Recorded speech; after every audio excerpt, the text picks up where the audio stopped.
சென்னையில நடந்த ஆர்ப்பாட்டத்தை பத்தி பேசிட்டு இருந்தேன். அந்த ஆர்ப்பாட்டத்துல என்ன நடந்துச்சு தலைவர் ரஜினி சார் அவர்களுக்கே தெரியும். அதை நான் எக்ஸ்பிளைன் பண்ண முடியல. என்ன எக்ஸ்பிளைன் பண்ணல, அன்னைக்கு 30 நிமிஷத்துக்கு மேல பேசிட்டு இருந்தேன். காவல்துறை நிப்பாட்டினாங்க. அதை டீட்டெயிலா நம்ம எக்ஸ்பிளைன் பண்ணோம்ல. அப்ப டீட்டெயிலா என்ன எக்ஸ்பிளைன் பண்ணோம்னா, இந்த பிரச்சனையை பத்தி எக்ஸ்பிளைன் பண்ணல. இந்த 5 வருஷமா என்ன கடுமையா திட்டுறாங்க, அதை பத்தி இல்ல. இந்த ஒரு வாரமா கடுமையான மன வலியில தலைவர் இருக்கிறாரு, நானும் இருக்கிறேன், இங்க இருக்கக்கூடிய பல்வேறு நிர்வாகிகள் இருக்காங்க, தமிழ்நாடே இருக்கு.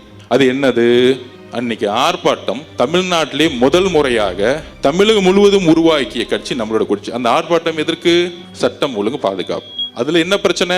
தூத்துக்குடியில இந்த ஊடகங்களையும் ஒட்டுமொத்த தமிழக மக்களையும் எல்லோரையும் நான் கேட்டுக்கிறேன், வலியோட கேட்கிறேன். தூத்துக்குடியில 12th ஸ்டாண்டர்ட் 12ஆம் கிளாஸ் படிக்கக்கூடிய மாணவி, 15 வயசு கூட ஆகல. டெல்லியில நிர்பயா பாதிக்கப்பட்டார், கற்பழிக்கப்பட்டார், கொல்லப்பட்டார், இந்தியாவே கொதித்து இருந்துச்சு. இந்த பிரச்சனையை திசை திருப்பதுக்கு தான் இவ்வளவு பெரிய நாடகம் 5 நாளா ஓடிக்கிட்டு இருக்கு. இதை சோசியல் மீடியா வாரியர்ஸும் புரிஞ்சுக்கணும், தமிழக மக்களும் புரிஞ்சுக்கணும். இந்த அவதூறான பிரச்சாரம் எனக்கு எதிராக ஏன் உருவாக்கப்பட்டது அப்படின்னா, இந்த தூத்துக்குடியோடைய மரணம் கொடூரமானது. அன்னைக்கு முதல் முறையாக தமிழக வெற்றி கழகம் தான் இதை உறுதியா சொன்னோம். தூத்துக்குடியில ஏற்பட்ட மரணம் எப்படிப்பட்டது?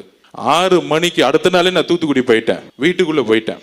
அப்ப அந்த அம்மா சொல்றாங்க, பக்கத்துல உங்க அத்தைக்கு கோவம் வருது, நம்ம மேலேயும் டக்குன்னு கோவப்படுறாங்க. நான் 5 நிமிஷம் பேசி முடிச்சோன்னு அமைதியா உட்காந்தாங்க. அப்ப அவங்க உறுதியா சொல்றாங்க, என்னன்னா சொல்ல முடியல, வார்த்தைகள் வரல. அவங்க அம்மா சொல்றாங்க, என் பொண்ணு 6 மணிக்கு கழிவறை போறதுக்கு வீட்டை விட்டு வெளியே போனாங்க. அங்கிருந்து 50 மீட்டர் கூட கிடையாது. 7 மணி ஆச்சு, 7:30 மணி ஆச்சு, காணும்.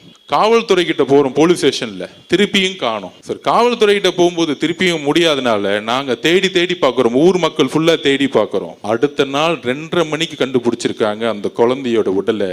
அந்த குழந்தையோட உடல்ல ஒட்டு துணி கிடையாது. இன்னும் 6 நாள் ஆச்சு, இன்னும் போலீஸ் கண்டுபிடிக்க முடியல. அக்கா கனிமொழி அக்கா போனாங்க, ஆனா ஊருக்குள்ள உடல. உடனே கனிமொழி அக்கா மேல மீடியா அவங்கள உள்ள உடலன்னு பெருசா சொன்னாங்க. நான் கேக்குறேன், எங்கு முதலமைச்சர் ஏன் அந்த இடத்துக்கு போல? ஏன் தூத்துக்குடிக்கு அந்த பெண்ணுடைய வீட்டுக்கு போல?